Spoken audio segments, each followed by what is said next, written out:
अस्सलामुअलैकुम वरहमतुल्लाहि वबरकातुहू।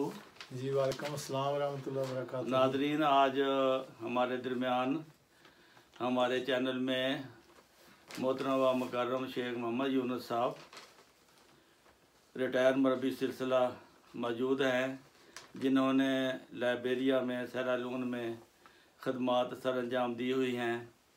हम इनसे वहाँ के माहौल, हदूद अरबा और ये जानना चाहेंगे कि वहाँ पर अहमदियत का नफूज़ और उन लोगों का बूदोबाश किस किस्म का है, क्योंकि वो वेस्ट अफ्रीका से ताल्लुक़ रखते हैं ये मुल्क। लाइबेरिया के बारे में मरबी साहब आपने कुछ बताना। जी, ये लाइबेरिया जो डॉक्टर साहब मुल्क है, ये भी समुंदर के किनारे पर वाक़या है, लेकिन सिरालियोन और लाइबेरिया का फ़र्क ये है कि सिरालियोन जो है ये बरतानिया के ज़ेरे असर उनकी कॉलोनी था और अच्छा। लाइबेरिया जो है ये अमेरिकन कॉलोनी है। अच्छा, हाँ जी। तो इनकी सरहदें मिलती हैं? इनकी सरहदें मिलती हैं, बिल्कुल। अच्छा अच्छा, ठीक है। ज़मीन बराबर एक ही है, हाँ जी, लेकिन कॉलोनियाँ दो हैं। कॉलोनियाँ दो हैं। अच्छा। और कॉलोनियाँ दो अलग-अलग हैं और दोनों की जो असर है, मसलन अमेरिका कॉलोनी जो है उसकी ज़ुबान भी इंग्लिश फ़र्क है। अच्छा। सेरालियोन की ज़ुबान इंग्लिश का वो फ़र्क है। फ़र्क है। तो जिस तरह लंदन की बरतानिया की ज़ुबान इंग्लिश का और अमेरिकन का फ़र्क है, इसी तरह यहाँ भी है। ठीक है। और साथ ये भी है कि जो मजहबी लिहाज से अगर इसको तकसीम किया जाए तो वो ये है कि सिरालियोन में 80% मुस्लिम है और 20% क्रिश्चियन है। अच्छा। यहाँ पर 80% क्रिश्चियन है और 20% मुस्लिम है। लाइबेरिया क्रिश्चियन ज़्यादा है। हाँ जी। शाबाश। और करीबन हर गली के हर मोड़ पर एक चर्च तो आपको मिलेगा ही मिलेगा। Very good. तो फिर अहमदियों को कैसे वहाँ जाने दिया? हाँ, लेकिन वो ये है कि अहमदियत तो फिर सारी दुनिया में, दुनिया के किनारों तक फैलानी है। हाँ, लेकिन ये एक छोटा मुल्क है निस्बतन। हाँ। और लेकिन ये मुश्किल मुल्क है। अच्छा। इसलिए कि इसकी आबादी बहुत कम है। ओए ओए। और दूर दराज इसके देहात हैं। मसलन एक देहात आया तो दूसरा जो है 20 मील के फासले, तीसरा 30 मील के फासले पे। अच्छा। तो इस तरह ये भी सूरत हाल है। अच्छा अच्छा। तीसरा ये है कि यहाँ पे बारिशें, जंगलात तो उसी तरह ही हैं। जंगलात, क्लाइमेट भी तकरीबन वही है, सेम है। और बारिशें ज़्यादा होने की वजह से इसके जंगलात और भी ज़्यादा गहरे हैं। अच्छा। हाँ जी। और बारिशें ज़्यादा होने की वजह से वहाँ खुराक की बहुत कमी है। ओए होए। अच्छा। आबादी तो कम है ही जो है, लेकिन खुराक की बहुत कमी है। तो ख़ास तौर पे जब बारिशें होती हैं तो उन दिनों में तो वहाँ स्वाय फूफू के और कुछ मिलता ही नहीं। फूफू क्या होता है? फूफू जो है ना, वो एक ऐसी चीज़ है कि मसलन कसावा है, वो तो खुद रो भी बहुत हो जाता है। तो कसावे के ऊपर पत्ते जो हैं वो जो है ना, वो तो कहलाता है कि साग की तरह पकता है। अच्छा। एक जो ज़मीन के नीचे वाला हिस्सा है वो मूलियों की तरह होता है। मूलियों की तरह। तो मूलियों को कद्दूकश करके उसको ग्राइंड करके सुखा दिया जाए, उसमें किसी चादर में। जिस तरह आप सुबह सरहद में जाएं तो वहाँ पठान जो है या अफगानी जो है वो चादर में लस्सी डाल देते हैं, तो वो पानी नीचे रह जाता है और दरमियान में लस्सी सूख जाती है, पनीर सा बन जाता है। तो ये फूफू जो है वो एक किस्म का पनीर है। अच्छा।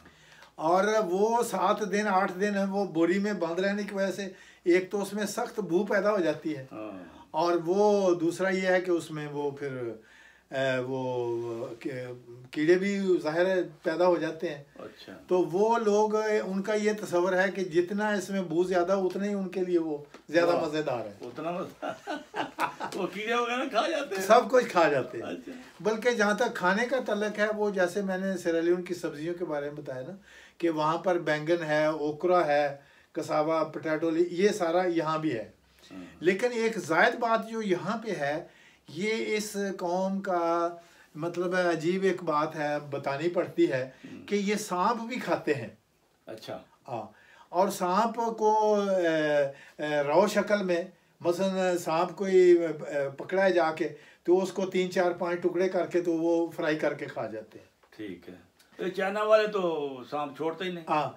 और दूसरा ये है कि जो बड़े सांप हैं पानियों वाले, तो वो तो बड़े बड़े भी होते हैं। तो वो तो बाज़ दफ़ा काट के ना, तो हम एक गांव में गए, तो वहाँ पे मंडी में बैठे थे, तो एक लड़की बेच रही है कि मैं वो गोश्त बेच रही है। अच्छा। तो मैंने कहा ये किस चीज़ का गोश्त है? तो कहते हैं इसको अच्छा पूछ लेते हैं।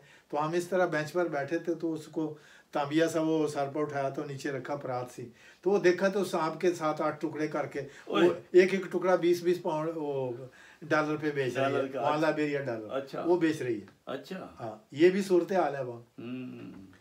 तीसरे नंबर पर वहाँ फिर एक बदकिस्मती से एक रेबल्स वार वहाँ शुरू हुई, तो वो उस वार ने इतना नुकसान पहुँचाया कि देहातों में क्या और शहरों में क्या। बहरहाल वो एक ऐसी मतलब बात है कि किस्म का वो भी एक जंग का जो जिसको कहते हैं कि लोकल लोगों ने वहाँ पे रेबल्स वार जो बागी थे, उन्होंने उस मुल्क की बिल्कुल जला दिया, उसको तबाह कर दिया। वो सारे लोकल थे? वो सब लोकल थे, कोई बाहर से नहीं आया। अच्छा। बल्कि सेरा लियोन तक भी उन्होंने जाके तबाही मचाई, उसका असर हुआ। तो उसका एक बाज़ दफ़ा हम उसकी वजूहात भी जानने की हमने कोशिश की कि क्या वजह है कि इनमें ये अग्रेसिव क्यों ज़्यादा है।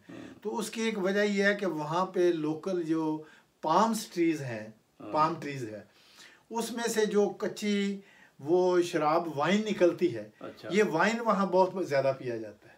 अच्छा, पाम ट्री से निकालते हैं वाइन? पाम ट्री से ताज़ा फ्रेश वाइन निकाल के, तो उधर ही मतलब एक बाल्टी पूरी फुल कर ली ना एक आदमी ने, तो उधर ही एक जगह पे डेरा सा बना के बैठ गए। तो 8-8 आने 50-50 पैसे का गिलास बार बार के दे जाओ, तो पियो जो।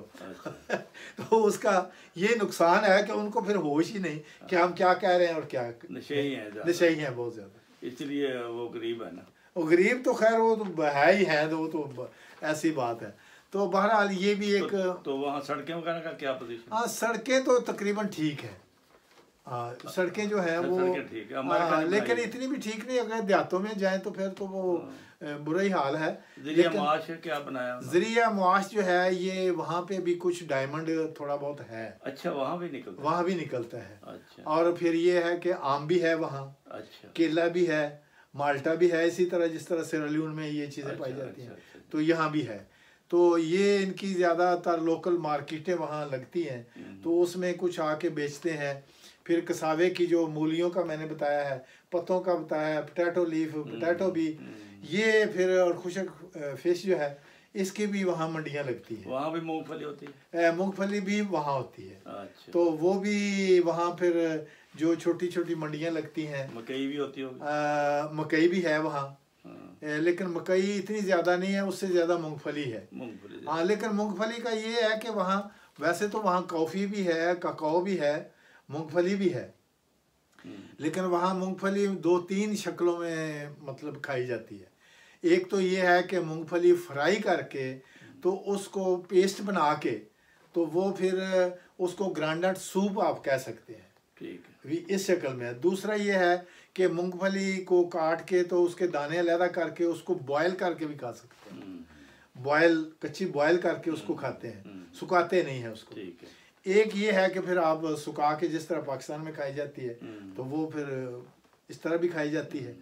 तो वहाँ पे मिशन हाउस है हमारा जो कैपिटल है मनरोविया है लाइबेरिया का।